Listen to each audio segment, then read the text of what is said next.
নমস্কার বন্ধুরা, সিরিয়ালের সাতকাহন চ্যানেলে আপনাদের স্বাগত জানাই। চলে এসেছি তারে ধরি ধরি মনে করি সাতকাহন নিয়ে। দেখা যাচ্ছে যে পুলস্ততে এসে গোরা তো সব দেখে নিয়েছে, আর পুলস্ত গোরার ড্রোন পাঠিয়ে গোরার ঘরের ফটো তুলে নিয়েছে, রূপের আর দিতিকে পাঠিয়েছে। আর তারপরে এসে নিয়ে উল্টা পাল্টা বুঝিয়েছিস, দেখো গোরা চাঁদ এসে তোমার কাছে আমার নিয়ে বলবে, আমার নিয়ে নিন্দে করবে, যাতে তোমার আমার সম্পর্কটা ভেঙে যায়, এই বলে দিতির কান ভরেছে নিয়ে। দিদি তো সেটা বুঝতে পারলো না।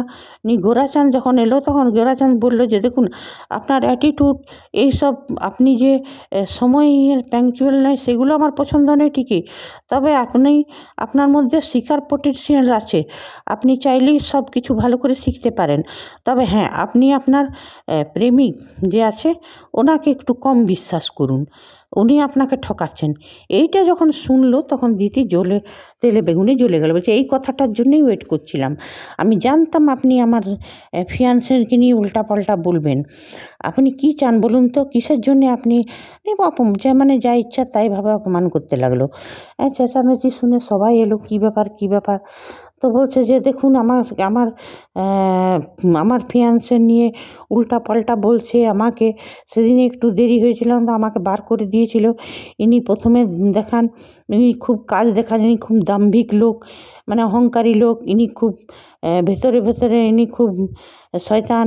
তখন বলছে তুমি যে এতগুলো, তখন বললো আপনি যে এতগুলো অ্যালিগেশন লাগাচ্ছেন, আপনি যে বলছেন এগুলো সব মিথ্যে, আমি এগুলো কোনো স্বীকার করি না, আপনার কাছে কী প্রমাণ আছে? বলছে প্রমাণ আছে, বলছে দেখান। আর এদিকে দিতির বাবা বলছে তুই এসব কেন বলছিস, চুপ কর। নিয়ে তখন ওই ফটোটা দেখালো। ফটোটা দেখলো তো বলছে যে আমার ফটো ওনার ঘরে কি করছে তখন গোরা রেগে গেল।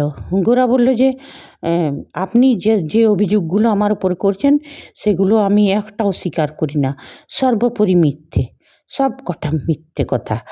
আর যেখানে আপনার মতন মানুষ আছে সেই কোম্পানিতে আমি চাকরি করব না, আমি এখনই রেজিগনেশন লেটার দিয়ে দিচ্ছি। আর ওর বাবা বলছে গোরা তুমি মাথা ঠান্ডা করো। দিতির বাবা বলছে গোরা তুমি মাথা ঠান্ডা করো, তুমি রাগারাগি করো না।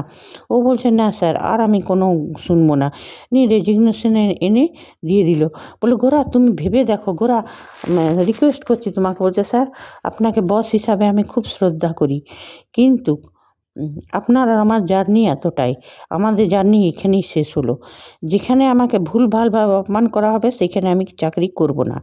আর তারপরে দিদিকে বললে শুনুন, আমার ঘরে ফটো হবারও যোগ্যতা আপনার নেই, আপনার ফটো রাখবার যোগ্যতাটুকুও নেই আপনার। আপনি একজন মানে খুবই অহংকারী। আর এইসবই কথা বলে নিয়ে গোরা চলে গেল। আর গোরা করে ডাকতেই লাগলো, গোরা শুনলো না। তারপরে গোরাকে দেখা গেল সেই গৌরাঙ্গের মন্দিরে গেছে, নিয়ে ওইখানে সেই তারে ধরি গানটা করলো, কীর্তনটা সবাই খুব।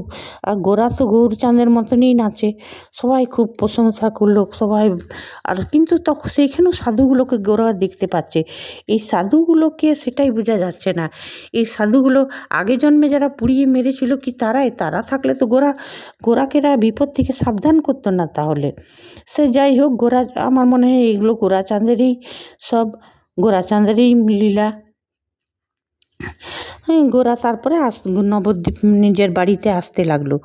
এদিকে গোরার যে কলিগ বন্ধু, সে বারবার ফোন করছে গোরা কিন্তু তার ফোনের কোনো জবাবই দিল না, ফোনও উঠালো না। তারপর বাড়ি যখন এলো, তোকে বাড়িতে দেখে কুন্তলিনী রূপমঞ্জরির যে বোন, সে তো খুব খুশি।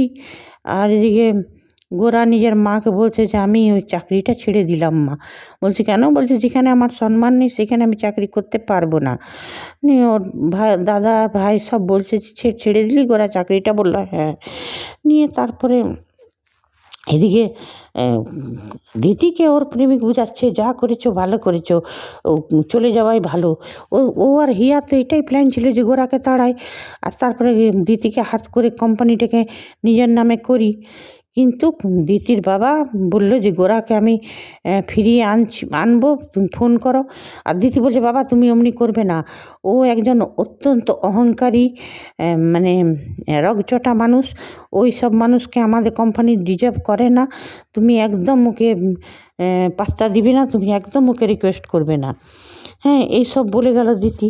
আর পুলস্ত আর ওই হিয়া এরা তো খুব খুশ, যে এরা ভাবছে যে এইবারে তো গোরা তো চলে গেল, এবার কোম্পানিটা তো দিতির কবজাতে আসবে, আর দিতির কবজাতে এলে পুলস্ত ওকে বিয়ে করবে, তারপর নিজের কবজাতে নিয়ে তারপরে দিতিকে কি করবে, দিতি আর দিতির বাবাকে ছেড়ে দিবে, আর তারপরে তো নিজেরা মজ করবে। ওর তো ওইটাই প্ল্যান।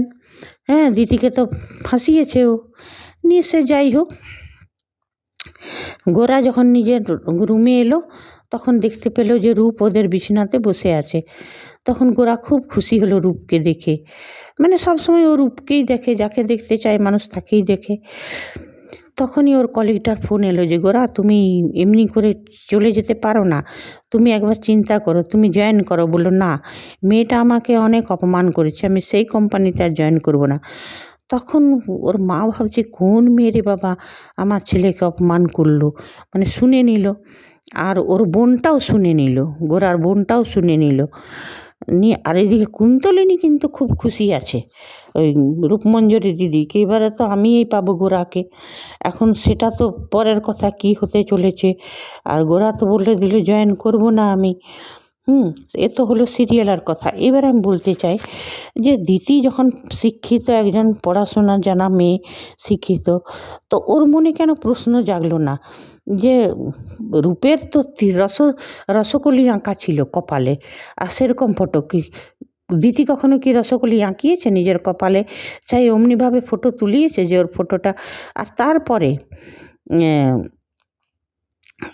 ড্রোন দিয়ে তোলা ফটো, তো ওর মনে প্রশ্ন জাগলো না যে আমার প্রেমিক এই পুলস্ত কিসের জন্য ড্রোন পাঠালো ওর গোরার রুমে ডিটেকটিভগিরি টিকটিকিগিরি করবার জন্যে, আর ফটো তুলে আনলো? এই প্রশ্নগুলো মানে ওর মনে জাগা উচিত ছিল। তবে হ্যাঁ, ওর বাবা কিন্তু মনে একটা সন্দেহ প্রকাশ করছিল, দিতির বাবা, যে মনে সুশোভন চ্যাটার্জি কি মনে হয় কোথাও একটা গন্ডগোল আছে, গোরা তো অমনি মানুষ নয়, তো এটা কি করে হলো, এটা পেছনে নিশ্চয়ই কোনো কারণ আছে, কিন্তু সেটা তো দিতি বুঝতে চাইছে না। তো এটাই দেখতে হবে যে দিতি কি করে বুঝতে পারবে, নিজের ভুলটা বুঝতে পারবে। দিতি কি যাবে ওদের বাড়িতে, গোরার বাড়িতে? তখন কি সবাই ওকে রূপ বলে ভুল করবে? তখন হয়তো কি দিতি বুঝতে পারবে? সেগুলো তো পরের কথা, সেটা তো আগে পরে দেখব কি হবে। তবে যেটা হবে সেটা খুব ভালোই হবে। গল্পটা খুব ইন্টারেস্টিং, আর বিশ্বরূপের দারুণ অ্যাক্টিং, আর চেহারাও ওনার খুব মিষ্টি। সবাই দর্শকরা খুব পছন্দ করছে এই হিরোকে, আর পল্লবী শর্মাকে তো সবাই পছন্দ করেই। আর এটাই দেখব যে এইবারে ওদের দুজনের দেখাটা আর কোথায় হয়। দিতি কি নিজের ভুলটা বুঝতে পারবে? যদি ভুলটা বুঝতে পারে তো ও জিজ্ঞেস করবে না যে তুমি ড্রোন কেন পাঠিয়েছিলে গোরার রুমে, তোমার কি দরকার ছিল তুমি ছবি তুলতে? এই প্রশ্নগুলো কি আসবে না? সেটা আমরা আগের এপিসোডগুলোতে জানতে পারবো। ঠিক আছে বন্ধুরা, আজ এতটাই।